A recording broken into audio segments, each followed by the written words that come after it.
एक महिला रिस आवे। वो महिला के पति की अचानक मृत्यु हो जाती। न ओकरा पास पैसा रिस आवे और न ही काम करे के साधन। वो औरत स्कूल में किताब बेच के अपन रोजी रोटी चलावत रही से, लेकिन तनाव ओखर से सहन नहीं हो पात रही सवे। वो इतना ज़्यादा टेंशन लेवत रही सवे कि एक दिन आत्महत्या करे के बारे में भी सोच ली सवे।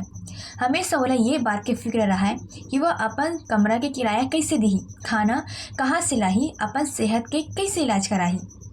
How to stop worrying and start living के लेखक डेल कार्नेगी 3 स्टेप बताए गए हवे एक बुक में।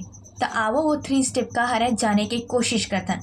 पहला स्टेप है कि जेन बात ला लेके इतना टेंशन है ना, वो बात ला अंजाम के बारे में सोचो कि ज़्यादा से ज़्यादा का हो जाही। ओखा बाद दूसरा स्टेप है कि वो अंजाम ला स्वीकार करो। और तीसरा स्टेप है वो अंजाम के बाद ये सोचो कि वो ला सुधार कैसे सकत है। ऐसे करके देखूँ तो आप मन की ज़िंदगी में जो टेंशन है ना, वो चुटकियों में ख़त्म हो जाही और आप मन की ज़िंदगी खुशियों से भर जाही।